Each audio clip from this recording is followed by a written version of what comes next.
You have read the books. You have written the affirmations. You have visualized until your mind went quiet, and something is still not moving. The manifestation space will tell you the problem is your vibration, or your doubt, or that you are not grateful enough. Fix those things and the universe responds. But here is what nobody is saying out loud. The techniques are not broken. Your understanding of what is actually happening underneath them is. Neville Goddard does not teach the law of attraction. He never used that phrase. What he teaches is something older, more precise, and structurally different from everything the modern manifestation industry is built on.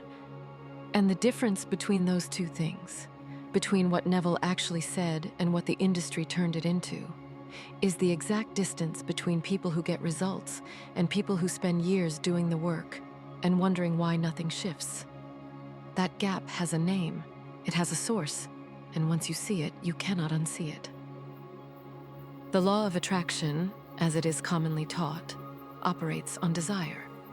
You want a thing. You focus on the thing. You vibrate at the frequency of the thing. The universe, acting as a kind of cosmic vending machine, responds to that signal and delivers. This is not wrong exactly, but it is incomplete in a way that breaks the entire mechanism. Here is the problem. Desire implies separation. When you desire something, the emotional substructure of that desire is, I do not have this yet.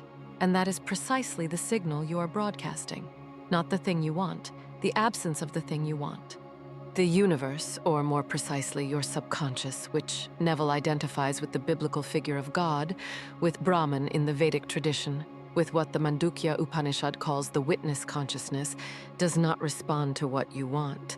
It responds to what you are. Neville says this explicitly in his 1954 lecture series, not what you want, what you are, the state of consciousness you occupy, the assumption you live from. This is why the Bhagavad Gita opens not with action, but with the collapse of identity. Arjuna is not failing because he lacks a technique. He is failing because he is operating from the wrong state of being. Krishna's entire teaching to Arjuna is not do this thing differently. It is become a different consciousness, and the action flows from that. The Sanskrit term is svarupa, your own form, your essential nature, not what you reach for, what you already are in your deepest assumption about yourself and the world. Neville calls this living in the end, and it is almost universally misread. Living in the end is not visualization. This is the error. This is the thing that collapses the whole practice for intelligent, dedicated people who are doing exactly what they were told. Visualization is an act you perform. You close your eyes. You construct an image. You run a mental scene. And then you open your eyes and return to your actual life, which has not changed, which still contains all the evidence that the thing you want is not here. That gap, the gap between the scene you just ran and the life you just returned to, is the problem. Because the subconscious does not record the visualization. It records the return. It records the moment you opened your eyes and the world was unchanged, and somewhere in you, below conscious articulation, you confirmed that was fantasy. This is real. Neville is describing something different.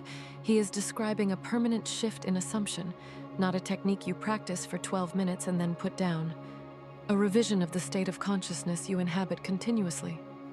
The Yoga Sutras of Patanjali call this samskara, the grooves of habitual consciousness. The impressions so deep they function automatically, below the threshold of deliberate thought. What you are manifesting is not the object of your visualization. You are manifesting the contents of your samskaras, the deep wordless assumptions that run beneath your techniques like an operating system, running beneath the applications. This is why you can write an affirmation 500 times and nothing moves. The affirmation lives at the surface. The samskara lives in the foundation. And until the foundation changes, the surface work is decoration. Neville identifies this as the difference between prayer that works and prayer that does not. Real prayer in Neville's framework is not asking. It is not petitioning. It is the inner speech and inner feeling of someone who already has. It is operating from the assumption that it is done. And here is where the Vedic tradition becomes the key that Western manifestation teaching is missing entirely. The Chandogya Upanishad contains 8 words in Sanskrit that restructure everything. Tat tvamasi, translated, thou art that, not you will become that, not you are attracting that, not that is coming to you if you maintain the right vibration. You are that, right now, in this moment. At the level of consciousness that the Upanishads call Atman, the deepest self, you are not separate from the thing you want. The separation exists only in the story you are telling yourself about who you are. This is the structural foundation of Neville's teaching, though Neville arrives at it through Christian mysticism rather than Sanskrit. What he calls the I am, the undifferentiated awareness that precedes all labels, all stories, all conditions, is what the Upanishads call Atman. It is what the Mandukya calls Turiya, the 4th state of consciousness, the witness that holds waking, dreaming, and deep sleep without itself being any of them.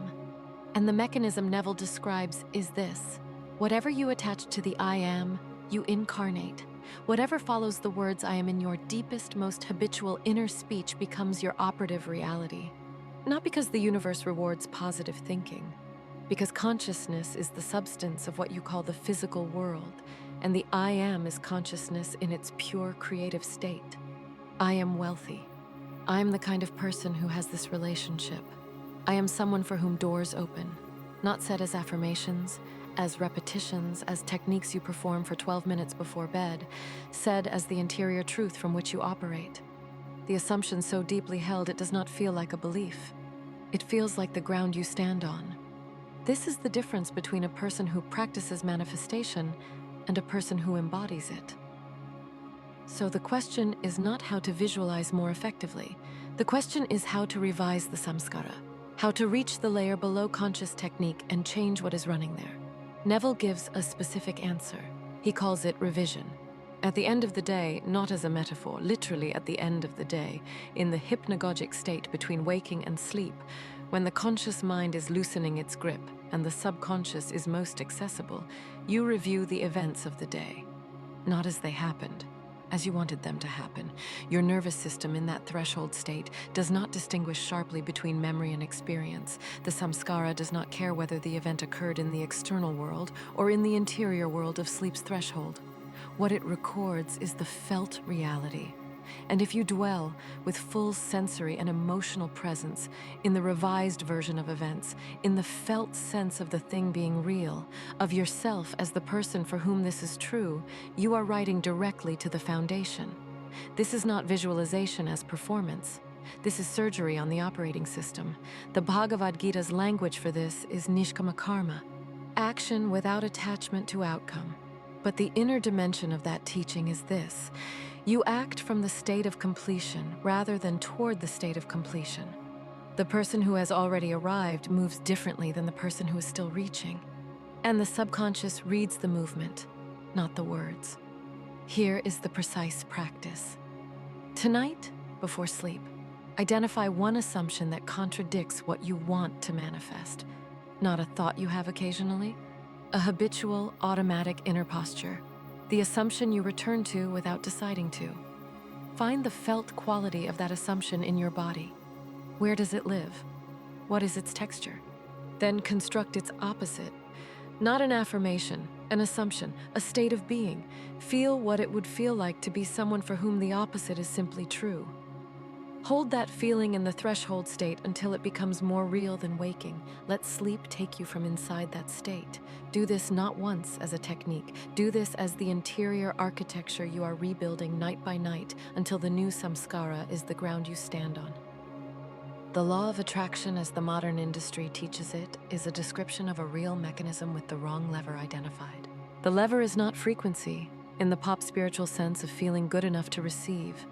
The lever is assumption, the deep, structural, wordless story about who you are and what is true for you. The story that runs beneath your conscious techniques, like bedrock beneath soil.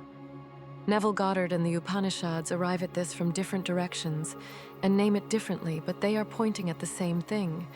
You are not attracting what you want. You are externalizing what you are. And who you are is not fixed. It is a current assumption. An assumption that can be revised. The techniques, the writing, the affirmations, the scripting, the visualizations, none of them are wrong. They are tools. But a tool used on the wrong layer of the problem does no work. When you take those same tools and direct them at the assumption, at the samskara, at the I am, and what you habitually attach to it, then the mechanism that was always there begins to move. This is not a new idea. It is 3,000 years old, and it has been in plain sight the entire time. The question was never whether it works. The question was whether you were working on the right thing. Now you are. If this opens something for you, the next step is in the Neville Goddard lectures, specifically the 1954 series. Read the original text, not the summaries, the original. What you find there will not look like what the manifestation industry taught you. That is the point.